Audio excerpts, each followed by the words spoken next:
Вітаю вас 28 травня 2020 року у Києві. Поровай Григорій, автор проєкту 1462 по народовладдю для ОСНів. ОСН – це органи самоорганізації населення у Києві. Це мешканці багатоквартирних житлових будинків комунальної власності, які організували собі комітети. І ці комітети з числа довірених осіб представляють інтереси мешканців. Народовладдя складається з двох слів народовладдя, тобто можливість народу виявити своє владдя, свою владу. Стосовно самого проєкту, плоди цього проєкту можна буде використати і для мешканців будь-якої власності, чи то ОСББ, чи то не в ОСН мешканці комунальної власності, і для всієї України. Що дає можливість, які можливості відкриває проєкт? По-перше, мешканець, який живе, от ви живете в своєму будинку. Як ви дивитесь самі на свій будинок? Як би ви критично могли подивитися на свій двір? От ви вийшли в двір. Наприклад, він не має такого благоустрою, не має такого озеленення, як в нових будинках. Як би ви оцінили перспективи покращення? Що б ви хотіли покращити? Що б ви хотіли зробити? Наприклад, така проста мова, як посадити дерево, квітку. Хтось може зробити озеленення, хтось може зробити ландшафтний дизайн. Або, наприклад, як з іншого боку подивитися на свій дім з точки зору ремонту і енергозбереження. А чи все ви знаєте про свій дім? В якому стані ваші комунікації? Які перспективи є для енергозбереження і термомодернізації? Як платити менше за опалення, якщо утеплити будинок? Якщо його утеплити, тоді буде і менше прийдеться платити. Як по-іншому мати відносини і спілкуватися зі своїми сусідами? Наприклад, ми можемо створити соціальну мережу, групу, в якій можна комунікувати. Я бачився особисто з людиною із Татарки, яка створила групу в Вайбері, і мешканці могли друг другу повідомляти. От там побачили ту людину, іншу людину, ще щось побачили, якась думка, ідея і так далі. Дуже удобно. Це називається міжсусідська комунікація. Але не всі вміють користуватися інтернетом. Не у всіх є якісь девайси, комп'ютери і можливості технічні і знання.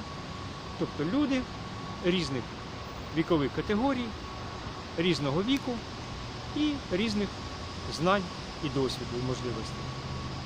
Але для цього можна створити власне народне ЗМІ і власним образом повідомляти друг друга на парадних стендах, на інформаційних стендах біля під'їздів. Можна організуватися, і це теж відкриває проєкт. Можна робити це поза рамками проєкту. Бачите, сенс у тому, що я ділюсь з вами інноваціями і розробками, якими ви можете займатися поза межами проєкту. Я не скриваю цих розробок, я не скриваю цих інновацій навіть тоді, коли проєкт ще не на стадії реалізації, він ще не виграв, він ще не доопрацьований, але я вам розповідаю те, що ви можете робити і без мене. Але разом це цікавіше. Чому? Бо коли ви, наприклад, увійдете в команду проєкту, ви зможете потім, у разі його реалізації на наступний рік, прийняти участь особисто у його реалізації, як учасник команди унікального проєкту. Це інноваційний, унікальний проєкт. Більше того, у вас є можливість стати учасниками інтерактивного доопрацювання проєкту. І під час оцього інтерактивного доопрацювання проєкту ви зможете інтерактивно на наступний рік спланувати подання і подальшу реалізацію громадського проєкту на будь-яку тему. Наприклад, озеленення, благоустрій, екологія. Ви можете вийти за межі свого двору, прибудинкової території, будинку і подати якийсь культурний проєкт. Ми разом зможемо це спланувати. Ми залучимо авторів для того, щоб вони поділились досвідом в тих темах, які вони подавали і виграли. Є багато успішних проєктів, є багато авторів, які би з радістю поділилися саме з вами. Але єдине бажання, єдине прохання, велике прохання до вас. Будь ласка, не залишайтесь осторонь. Це роками напрацьований досвід. Це роками напрацьований досвід навіть з часів євроінтеграції, з часів міжнародної програми Польща, Білорусь, Україна. Ті європейські стандарти якості життя, які я взнав під час цієї програми, я намагаюся впровадити у сучасне життя киян. І у вас є тільки, скажімо так, від вас є потреба тільки вияву доброї волі. Ви можете тільки приєднатися і запровадити це в життя. Від вас не потребується ніяких грошей, ніяких там особливих зусиль. Ви хоча б відгукніться. Є група цього проєкту, є сторінка цього проєкту на сайті громадського бюджету. Авторизуйтесь, залиште заявку на участь у команді проєкту. І якщо зможете, приєднайтесь до групи в Фейсбуці. Крім того, ви можете приєднатися у Телеграмі. Ви можете написати на електронну пошту, написати особисте повідомлення в Фейсбук. Зателефонувати 095 213 6993, 093 161 87 40. Для участі у проєкті, бажана участь у групі, приєднання до сторінки проєкту і хоча б з 2-3 людей створення ініціативних груп у кожному будинку. Ви зможете стати волонтерами під час збору електронних підписів.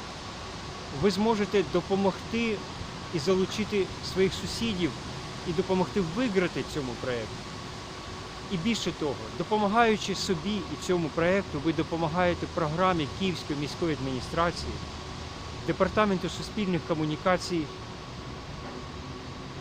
в тому, щоб вдосконалити цю програму, покращити комунікацію, відносини з вами і зробити використання 97% бюджету Києва більш якісними і ефективними.